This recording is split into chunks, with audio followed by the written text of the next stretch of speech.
Les comentaba que el proceso de administración de riesgos incluye 4 fases, y 5, perdón, que son la identificación, el análisis, la evaluación, el monitoreo y el control y revelar. Ahora, la administración de riesgos es un metodológico y sistemático que consiste en los siguientes pasos: identificar, analizar, evaluar, monitorear o controlar y revelar. Son 5 pasos. Los riesgos asociados a una actividad, función o proceso de una forma que permita a las organizaciones minimizar pérdidas y maximizar oportunidades.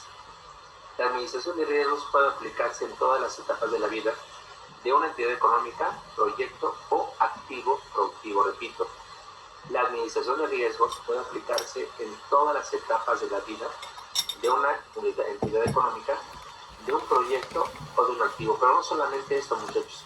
Inclusive la administración de riesgos aplica en nuestra vida personal y en nuestras familias. Ahora bien, bueno, eso ya lo habíamos visto. La administración de riesgos, ¿no? Ok. Los elementos principales del proceso de administración de riesgos son los siguientes. 1. Identificar riesgos. ¿Por qué y cómo pueden surgir las cosas como base para el análisis posterior? Repito, ¿cómo y por qué pueden surgir las cosas como base para un análisis posterior? Entonces, si bien es cierto que hay 5 fases para la administración de riesgos, repito, identificar, analizar, evaluar, monitorear y revelar son las 5 fases que tenemos que aprendernos, ¿verdad? Porque eso es muy importante en nuestra vida profesional, que sepamos cuáles son las bases del proceso de administración de riesgos. ¿Cómo identifico un riesgo, muchachos? ¿De qué herramienta me podré valer para poder identificar un riesgo? Denme una, por favor. Y ya lo hemos visto muchas veces en las clases anteriores, cuando veíamos este tema de administración de riesgos. Denme una herramienta que nos pueda servir para poder identificar un riesgo.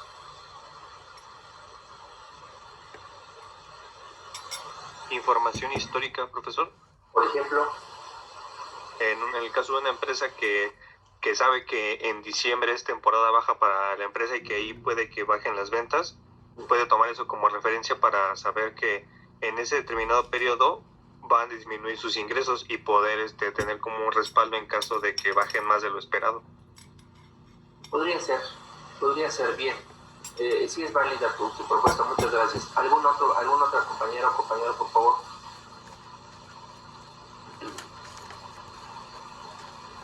Aquí también entraría la parte del PIB, profe. Por ejemplo.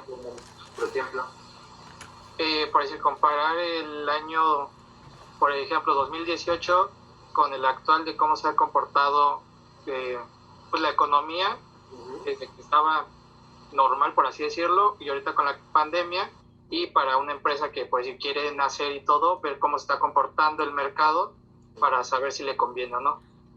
Sí, también podría ser, claro. Pero algo más tangible, aplicable en una empresa. Lo que está mencionando está muy bien, pero algo más tangible en una empresa, ¿cuál podría ser una herramienta importantísima para identificar un riesgo? El análisis financiero. Por ejemplo, ¿contra qué? La rotación de inventarios, cuando se tiene a veces perecederos, para ver cómo se comportan. Sí, aunque no se tengan, así tener una estrategia para evitar pérdidas. Correcto. Aunque no se tengan perecederos, compañerita, aquí es muy importante poder aplicar esa técnica que conocemos de análisis financiero para poder identificar si los parámetros que nos resultan de ese análisis son de acuerdo con los que tenemos preestablecidos, ¿no? Es decir, si los índices que nos resultan de ese análisis concuerdan con los parámetros que tenemos establecidos para la medición de la eficiencia de la operación. Por ejemplo, hablabas de inventarios.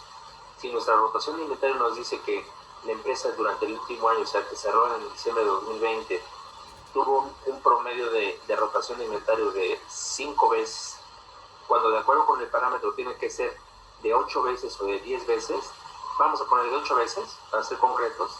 Entonces estamos operando a la mitad de eficiencia. Tenemos que analizar por qué esa tardanza o ese relajamiento o ese alentamiento en el desplazamiento de mercancías.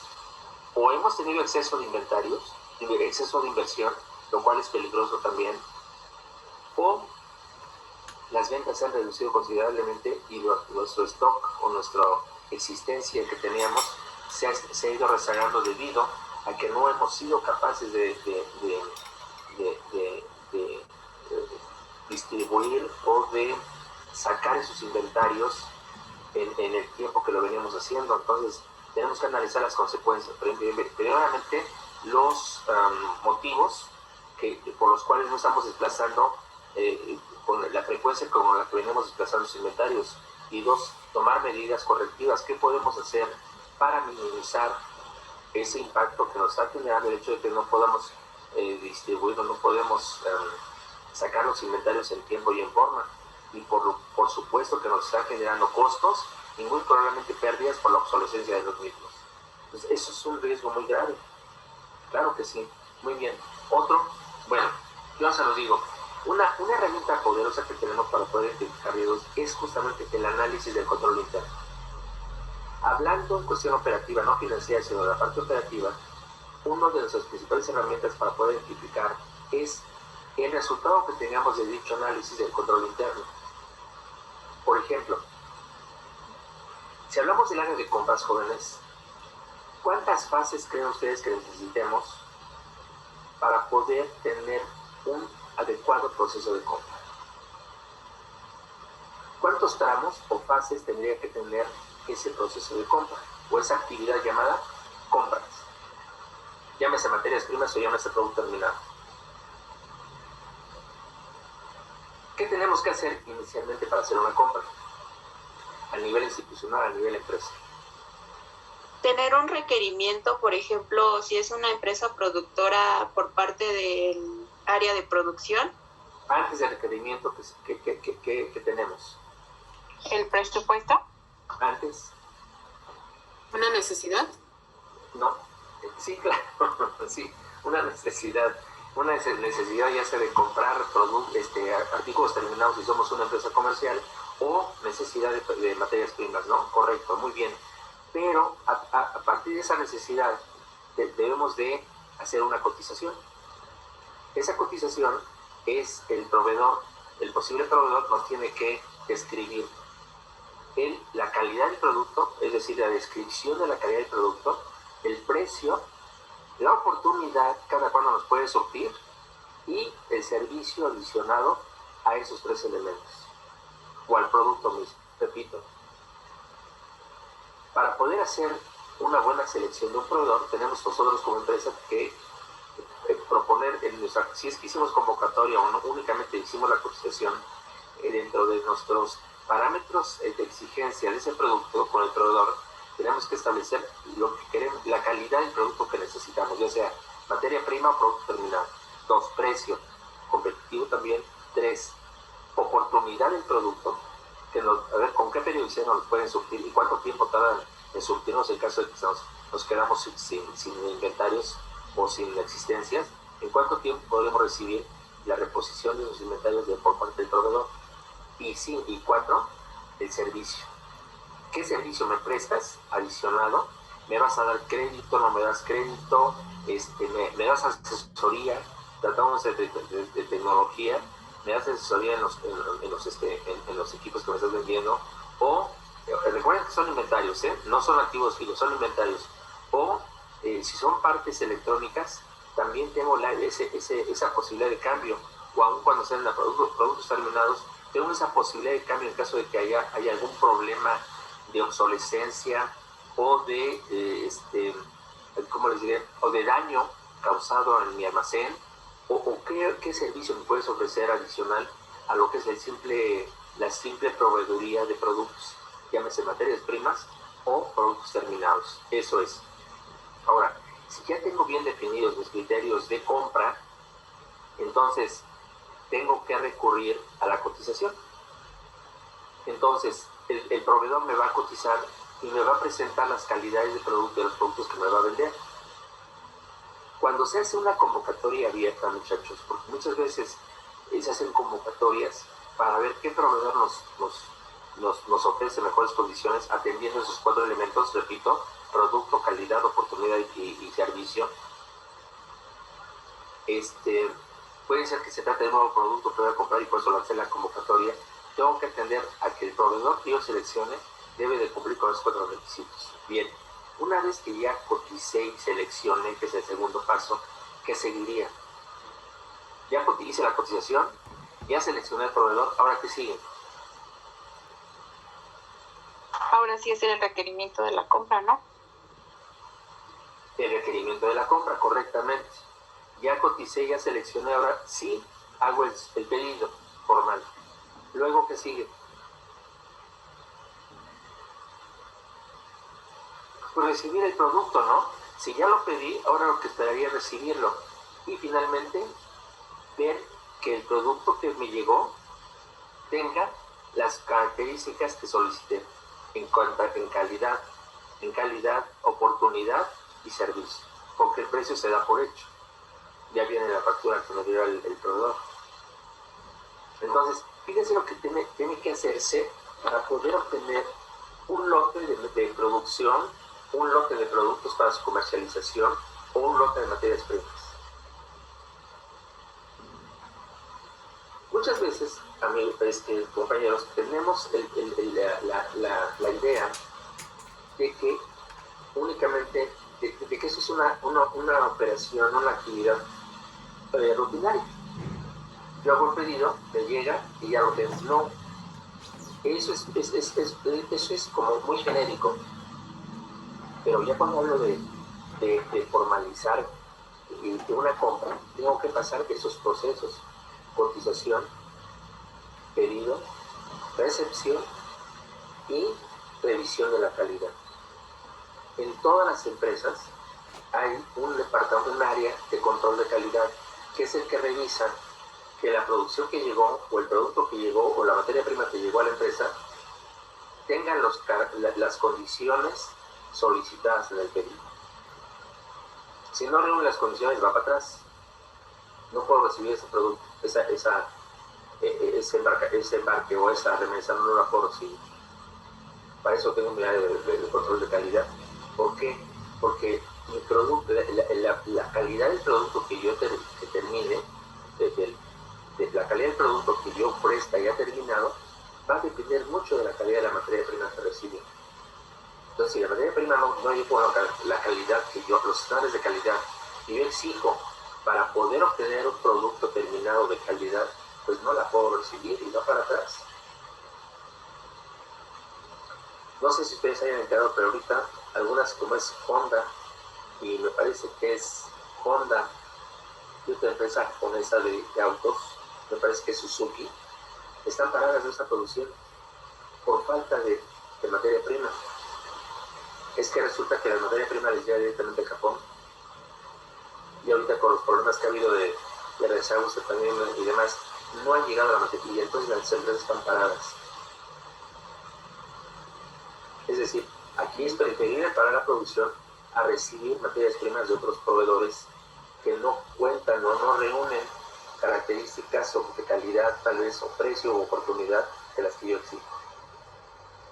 Entonces, cuando hay una situación de esta naturaleza, pues las pérdidas pueden ser muy, muy importantes, al grado de poner en jaque a la empresa. Porque ahorita, pues se paró la producción total. No hay materias primas, no hay producción. ¿Y saben qué materias primas son las que faltan? Computadoras. Porque lo demás, la coraza del coche, pues sí se puede hacer aquí, que es toda la carrocería. Pero ya las partes inteligentes, las partes del motor, las partes de la computadora, pues no se hacen aquí, se ensamblan nada más. Ok, entonces, para concluir esta primera parte, identificar el riesgo, hay diferentes herramientas que le pueden servir, como es el análisis de control interno. Y ya les expuse un ejemplo. Un ejemplo de control interno son esos, en una actividad llamada compra, tiene que tener por lo menos 4 fases. Repito: cotización, vendimiento, recepción y control de calidad. Si un pedido, una compra no lleva esos 4 fases, no es una adecuada compra. Y eso tiene que estar documentado. ¿En dónde? En un manual de políticas y procedimientos. Es decir, además, la misma compra, la persona que hizo el pedimento no puede ser la persona que lo va a recibir. Tiene que haber 2 áreas: la que solicitó el pedimento y la que va a recibir el producto. ¿Por qué, muchachos? Para evitar contubernio, para evitar que se pongan de acuerdo, que un solo comprador sea el que pide, el que recibe y el que evalúa que el producto está llegando bien. Con base en las características que solicitó el pedimento, tiene que estar la recepción del producto. Si no reúne esas características del pedimento, no se puede aceptar el producto. Eso es un ejemplo del control de calidad que debemos de tener, o del control interno, que incluye el control de calidad, por supuesto, que debemos de tener en un área de compras. Ahora, ¿quién debe hacer el pago? Otra área. Tesorería es la que debe hacer el pago. Un área de pagos. Hay empresas que tienen áreas de cobros, cobranza y pagos. Obviamente la cobranza no puede ser la misma que paga. Entonces, si tenemos que identificar estas áreas de manera muy clara y en la práctica se están llevando a cabo de esta manera las actividades, estamos atendiendo a un buen principio de control interno. De lo contrario, no estaríamos ante una situación de identificación de riesgos cuando la misma persona, por ejemplo, la misma área que está cobrando es la que está pagando. Cuidado. Con la misma área que cobra, que hace la cobranza, que hace, es la misma área que está expidiendo los cheques para pagar. ¿Dónde está el control interno aquí? No puede ser la misma área. Sí, pueden depender las dos de tesorería, claro, de una dirección o subdirección de tesorería, pero las tienen que ser áreas totalmente diferentes. O personas, ya no áreas, personas diferentes. Si es que la empresa no tiene áreas específicas para cada caso. Entonces, como podemos ver, identificar un riesgo es muy simple. ¿Cómo? Toda empresa que se presuma de tener un adecuado control interno debe de tenerlo documentado. ¿En dónde? En un manual de políticas y procedimientos. Si yo, revisando el manual de políticas y procedimientos, sé en cada actividad cuál es el proceso para realizar una actividad de inicio a fin, puedo ir al sitio, al lugar donde se realizan los hechos, donde se llevan a cabo los hechos, y ver si efectivamente la gente o las personas que están involucradas en esa actividad realizan cada proceso, cada tramo del proceso, de acuerdo con lo que tienen documentado. Si no es así, Dios me libre, entonces tendría que ver cómo se lleva realmente cada proceso, por lo menos elegir los principales, para poder ver y llevar, yo mismo calificar el nivel de riesgo que tiene el control interno, porque estaríamos ya ante un riesgo del mismo control interno. Y eso tiene 2 propósitos. 1, ver qué tanto control tiene la empresa sobre sus actividades y poder evaluar el nivel de riesgo a que está expuesta. Y 2, establecer el número de horas, en el caso de una auditoría, el número de horas que yo necesito para poder llevar a cabo este trabajo. Horas hombre, porque las auditorías se cotizan por horas hombre. ¿Cuánto tiempo necesito asignar horas en horas y cuántos elementos necesito para llevar a cabo una auditoría? Y se cotiza, la cotización va en función de ello. Pero antes, que tengo que ver la calidad del control interno. Si es un buen control interno, pues será muy rápida la auditoría, necesitaré pocas horas y con unas muestras o pruebas que aplique será suficiente. Pero si es un control interno que no tiene ni pies ni cabeza y lo que está escrito no es cierto que es lo que se lleva a cabo en la realidad, Dios me libre. Ahí sí tengo que realizar un análisis de revisión más profundo, con más exigencia, y eso me va a implicar más horas y una cotización mucho mayor. Ok, ya entonces identificamos el riesgo. Ahora, ¿cómo lo analizamos? ¿Alguien me ayuda, por favor, con este tramo, si son tan amables, con este párrafo? Analizar riesgos. Rápido, por favor. Analizar riesgos, determinar los controles existentes y analizar riesgos en términos de consecuencias o impacto y probabilidades de ocurrencia en el contexto de esos controles. El análisis debería considerar el rango de consecuencias potenciales y cuán probable es que ocurran esas consecuencias. Consecuencias o impacto y probabilidades pueden ser combinadas para producir un nivel estimado de riesgo. Correcto. El riesgo, muchísimas gracias, compañerita. El riesgo se mide como bajo, medio o alto. Son los 3 niveles de riesgo: bajo, medio o alto. Obviamente los 2 primeros niveles son aceptables, el último no. En el último, si identificamos un nivel de riesgo alto, tenemos que emitir alertas tempranas. Alerta temprana es un aviso a tiempo. Si no llevas a cabo la corrección de esas acciones o no corriges este proceso, puedes tener graves consecuencias. Por ejemplo, y si analizar riesgos, tenemos que determinar los controles que tenemos para poder analizar el riesgo en términos de consecuencias o impacto y probabilidad. Es decir, hay eventos, jóvenes. Eventos es algo que existe en el ambiente, pero que no se ha materializado. Eso es un evento.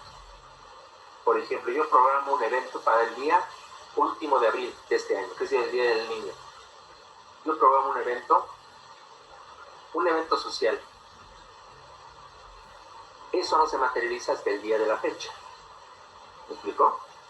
Mientras no se materializa, eso sigue siendo un evento, porque puede cancelarse.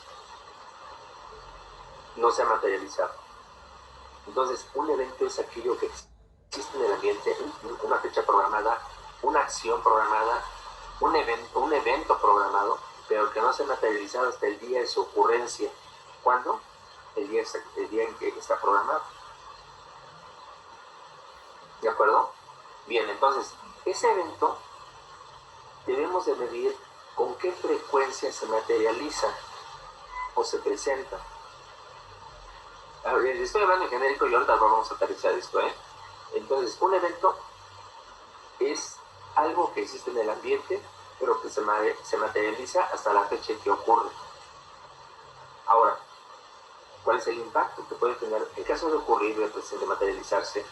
En caso de materializarse, porque esto no hay una fecha de ocurrencia, sino únicamente existe, pero no se fija porque depende de varias variables para que se materialice. Simple y sencillamente lo tomo ahorita, lo analizo como un evento probable y mido su probabilidad de ocurrencia, justamente. Cada cuando se materializa este evento. Un ejemplo. Nunca tiene la empresa 30 años operando. Jamás ha habido un incendio. Pero el día que se incendie, ese día se termina la empresa. ¿Por qué? Porque maneja muchos productos sujetos a incendiarse o son, ¿cómo se le llaman esos elementos? Son ¿Flamables? Flamables, muchas gracias por la ayuda. Son elementos o partes flamables, en donde son pueden ser altamente explosivos o flamables. Ok. Entonces, ¿qué debo hacer? Debo de llevar a cabo acciones. Y si no hay acciones de protección o de cobertura, debo de informar al comité que no tenemos cobertura sobre este riesgo. No hay póliza de seguro para la planta.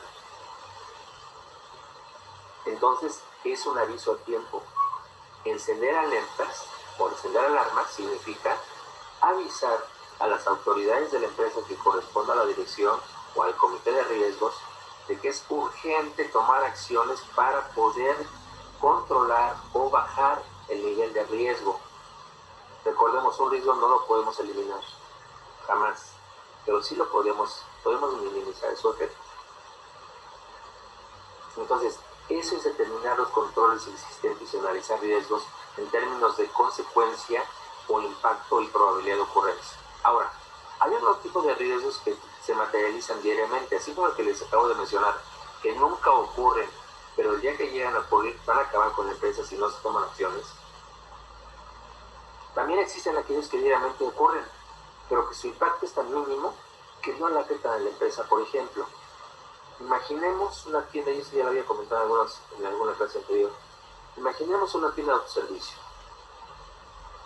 una tienda departamental más bien, en donde el robo hormiga ocurre a diario se materializa el robo hormiga, pero tenemos parámetros establecidos previamente, y ese parámetro es aceptar como pérdida por ese concepto de robo hormiga hasta el 3% de las ventas mensuales, no más.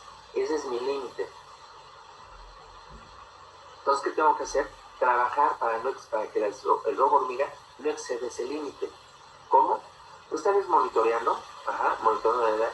No sé si ustedes en algún momento han estado en algún tienda de autoservicio o departamental en donde de repente una chica dice, o una persona habla por altavoz y dice, por favor, al área de seguridad, enfocar las cámaras al departamento de electrónicos, o al departamento de tecnología, o al departamento de computadoras, o al departamento de celulares. ¿Eso por qué, muchachos? Porque detectaron algún evento o detectaron algún robo, si alguna persona tomó el artículo y está tratando de esconderlo, entonces necesitan grabar ese evento porque sirve de prueba ante una situación ya de tipo legal, una demanda. Entonces, por eso es que enfocan las cámaras para tener esa grabación. Presupuesto. Entonces, a pesar de que el robo hormiga, digamos que no representa un problema serio para una empresa, pero la realidad es que no podemos permitir que ese nivel de riesgo exceda ya el parámetro establecido. Y como les comentaba, en general se han puesto de acuerdo a través de una asociación que se llama ANTAD. ANTAD significa, por sus siglas, por su acrónimo, Asociación Nacional de Tiendas Departamentales. Asociación Nacional de Tiendas Departamentales y de Autoservicio. Nada más que no se llamaría ANTAD, pero le pusieron ANTAD. Y esa ANTAD es la que reporta de cómo van el nivel de seguridad en cuanto a robo hormiga y qué empresas se están recibiendo con mayor impacto. Repito, a nivel sector de tiendas departamentales y autoservicio se han puesto de acuerdo para que este concepto de robo hormiga no exceda del 3% de las ventas mensuales. Entonces, cuando en alguna empresa llegan a observar que este robo hormiga está incrementando, tienen que ser más consistentes, más exigentes en los equipos o en las acciones que lleven a cabo para evitar que eso se incremente y se desacerbe, se salga de control. También es un aviso a tiempo, ¿no? Cuando esto se está llegando ya al 3%, hay que encender alertas. ¿Para qué? Para tomar acciones. Y aquí estaría aplicando la estrategia de minimizar o limitar. Porque no voy a permitir que las pérdidas por ese concepto superen el 3% de las ventas mensuales. ¿Sí me explicó? Bueno, entonces tenemos que identificar y analizar. Analizar en términos muy concretos y simples es determinar la ocurrencia de los eventos y el impacto que puedan generar en la situación financiera de la empresa. El impacto económico que puedan generar en la situación económica de la empresa. Eso es analizar un riesgo. ¿Alguna pregunta hasta aquí? ¿Algún ejemplo que se les ocurra? ¿O que puedan aportar? Como duda no, profesor, pero podría entrar a lo mejor también como ejemplo en en una ocasión yo estuve en una empresa donde sí detectaron a un chavo robando. Igual, pues, como dice, estaban las cámaras y por medio de ahí nos dimos cuenta. Bien. Sí, es que estos eventos ocurren mucho, muy a menudo en empresas. Ahora, hay empresas, yo conozco algunas empresas medianas, por ejemplo, que no tienen establecido como tal un comité de riesgos y que están conscientes de que está habiendo robo hormiga de los mismos empleados. O sea, es crítico esto, pero es verdad. El robo hormiga en algunas industrias se da por los mismos empleados. Industrias o empresas comerciales también, ¿eh? Y entonces, pues, las empresas han implementado justamente para bajar esos niveles de pérdida. Lo que implementan las empresas es pues, realizar cajuelas cuando entra la gente, los empleados administrativos o de producción, y también revisar las mochilas o las bolsas, en el caso de las damas, cuando entran y cuando salen de la empresa. Porque hay muchas empresas que manejan productos o materias primas de mínimo volumen, pero de alto valor. Y que cualquier pérdida, una pérdida de una unidad o dos unidades, representaría ya una pérdida fuerte para el negocio. Entonces, esta es parte de las medidas o controles que hay que implementar y llevar a cabo para minimizar ese nivel de pérdida por ese concepto de robo hormiga. Repito, el robo hormiga se puede dar por clientes o por los mismos trabajadores de la empresa. Conocí un caso, les comento, en donde, fíjense, fue un laboratorio en donde ni siquiera el contador, era un auxiliar de contador, de área de contabilidad, o especialista le llaman ahora, que era el encargado de la nómina. Esta empresa, como parte de su paquete de prestaciones, era que pagaba una jubilación, ya después de cierto tipo de trabajadores lo retiraba, de acuerdo con las condiciones del Seguro Social también, en este caso de 30 años, pues ya los jubilaba, pero les pagaba una pensión. Resulta que pues obviamente aquí el primer defecto que tenía este procedimiento es que no monitoreaban cuántos de los jubilados pues habían fallecido o continuaban aún con vida. Y entonces esta persona de nómina, pues obviamente muy pomposamente cada mes, porque ahí se pagaba cada mes a los jubilados, reportaba pues bien todo. Un día regresaron un cheque. Porque este señor se le pasó cancelarlo. Ya había fallecido el trabajador, el jubilado ya había fallecido. Y entonces surgió a otra persona que todavía no había fallecido, llegó a reclamar porque no le habían abonado su nómina, su pensión, o el monto de su pensión. Y entonces encontraron que este cuate se había equivocado, es decir, llegó a su cuenta, llegó a su cuenta de cheques, abonó a su cuenta de cheques personal el importe de la pensión del que sí estaba vivo y abonó el que estaba muerto. Por eso le habían regresado el cheque. ¿Sí me explicó? Entonces lo que hacía esta persona es que a todos los jubilados que habían fallecido, él cobraba las pensiones. Él abonaba él sabía perfectamente quiénes de los jubilados estaban todavía vivos y quiénes habían fallecido. Y como había un control cero aquí, una supervisión cero, sino, pues era el amo y señor de todo el área de nómina, pues entonces hacía lo que quería con la nómina. Y parte de eso era que toda la nómina que le correspondía al personal jubilado que había fallecido, él abonaba a su cuenta. Y por supuesto no era mucho, pero pues que hayan sido cada mes, porque eso era cada mes, lo abonaba a su cuenta. hasta ese día que se equivocó, hizo un cambio por ahí, y entonces las personas pues lo delataron, pero vamos, está también sin información las propias personas, porque les repito, el jubilado reclamó que no le habían abonado, y el abono que le habían hecho al que había fallecido, pues lo regresaron, dijeron que no correspondía porque el señor había fallecido.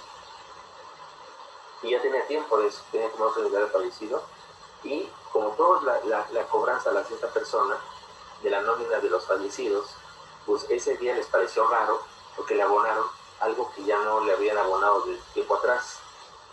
Y entonces fueron a la presentación de esa aclaración, que sí fue como se dieron cuenta de lo que estaba pasando. Fíjense nada más, así como de rebote, ¿no? Pero eso, ¿por qué se dio? Pues por la falta de control, de supervisión a esa persona, a la persona que está encargada de la nómina. Y que era muy tan eficiente que se abonaban las cantidades del personal ya fallecido, se las abonaban, y como nunca habían dado o daban aviso los familiares, pero la persona esta pues lo hacía omiso y seguía para seguir cobrando el importe de esas nóminas. ¿Me explico? Esto podría pensarse que es como de fantasía o como de chiste, pero ocurre en la realidad. Ocurre en la realidad y en muchas empresas grandes, pequeñas, grandes y medianas, y pequeñas también. Bueno, después tenemos la evaluación del riesgo. La evaluación del riesgo no es otra cosa más que comparar los niveles estimados de riesgo contra los criterios preestablecidos.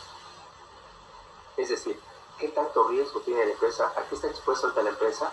Contra los criterios o parámetros para poder medir y calificar, cuantificar y calificar ese riesgo como bajo, medio o alto. Ahora, esto posibilita que los riesgos sean ordenados como para identificar las prioridades de la administración de riesgos. Si los niveles de riesgo establecidos son bajos, los riesgos podrían caer en una categoría aceptable y no se requerirá o se requeriría un tratamiento especial o un control especial. Esto es para los casos que les comento, que es cuestión de limitar o de minimizar el impacto, y eso tiene que ir muy acorde con los parámetros establecidos.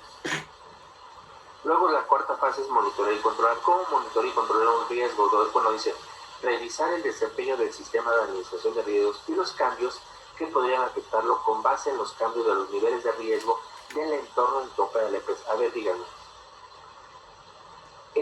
Hablando del entorno de la empresa, ¿podría afectar un riesgo país, por ejemplo? Es decir, si el riesgo país aumenta, ¿podría afectar el entorno de la empresa? ¿Sí o no? ¿Y por qué? ¿Sí me entendió la pregunta?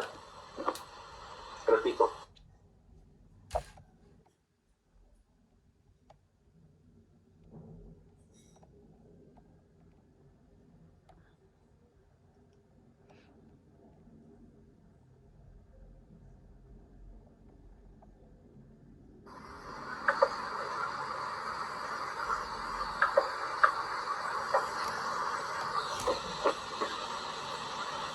Repito. ¿Sí me escuchan? Sí, profe. Gracias.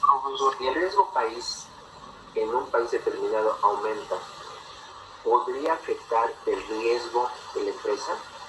Sí. ¿Sí? ¿Por qué, Rubén?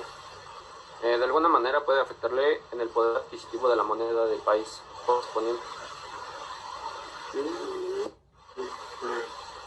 Eso puede ser una de las variables. ¿Eso qué afectaría a la empresa? Es decir, si se afecta el poder adquisitivo, ¿en qué términos o en qué aspectos le afectaría a la empresa? ¿O podría afectar su riesgo? Incrementarlo, me refiero a incrementarlo, por ejemplo. Dice, monitorear y revisar el desempeño del sistema de administración de riesgos y los cambios que podrían afectarlo con base en los cambios de los niveles de riesgo del entorno en el que opera la empresa. Por ejemplo, cuando hay algún cambio de normatividad, algún cambio al que esté sujeta la empresa, algo de eso podemos mencionar que hoy en día, por ejemplo, toda la gente debe estar, y esto no es por control interno, sino de cuestiones de salud o de higiene para el trabajo, toda la gente tiene que andar equipada con cubrebocas, careta dentro de las instalaciones de la empresa. Si esto llegara a no ocurrir, que la gente no use cubrebocas o no use careta estando dentro de la empresa, estaría violando una disposición, ¿estamos de acuerdo? Si están violando la disposición, la empresa incrementa su riesgo de ser sancionada o de ser multada o inclusive de ser cancelada por haber incumplido. Un restaurante, por ejemplo, hoy en día, sabemos que los restaurantes no pueden aceptar más del 30% de comensales. Si ese restaurante llegara a violar esa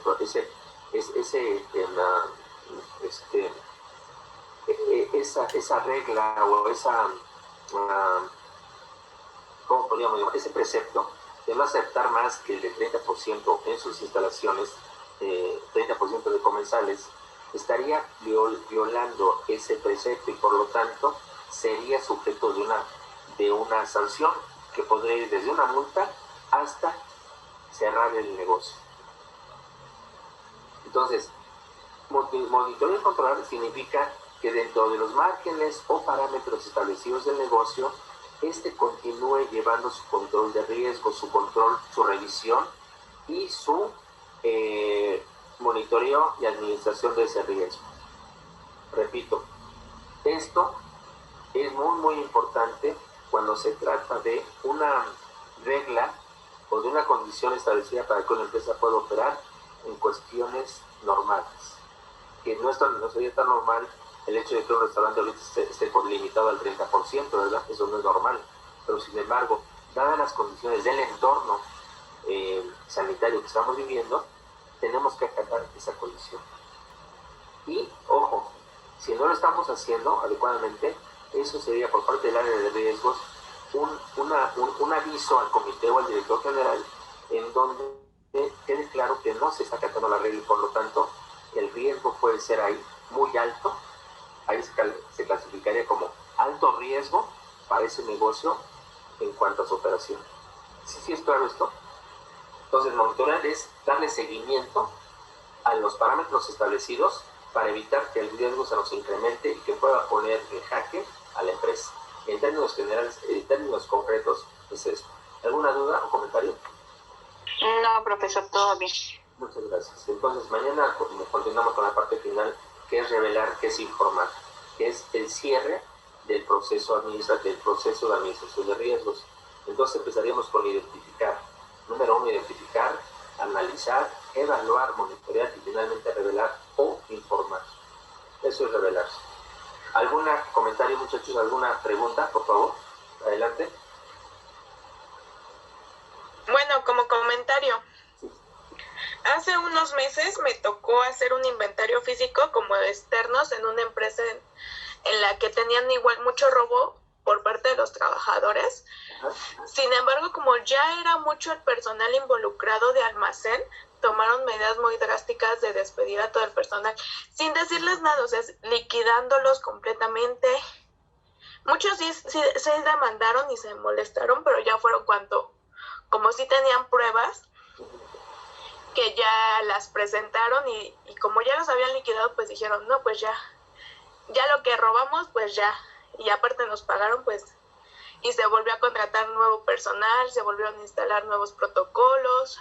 La verdad es que sí fue muy tedioso porque el almacén reportaba que estaba a su capacidad óptima y cuando realmente ni estaba al 20%, o sea, fue una situación muy lamentable porque los trabajadores son parte de la empresa y hay jefes, dueños que son muy buenos y hasta les duele despedir a su gente de confianza, pero ya esa gente pues deja de ser de confianza. Sí, imagínate nada más el riesgo que tenía ahí, ¿no? Que había pues prácticamente ya había un robo organizado ahí entre muchos trabajadores.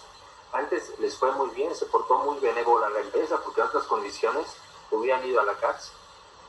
Sí, eran aproximadamente 20 personas, de las cuales 15 sí estaban involucradas.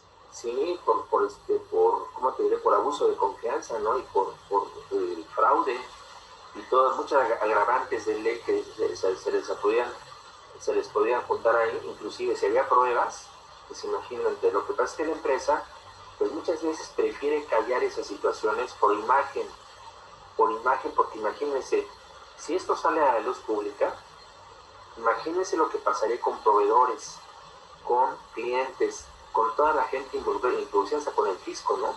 A ver, oye, ¿cómo estuvo esto de que tenías todo el problema en el almacén y que te estaban robando y demás? Entonces, a ver, vamos a hacer una auditoría para ver. Entonces, muchas empresas prefieren manejarlo así, en corto, y no hacer escándalos por imagen, sí, claro, cambiando los procedimientos y demás para llevar a cabo acciones para que esto no se vuelva a suscitar. Digo, esta marca experiencia para la empresa, no Realmente no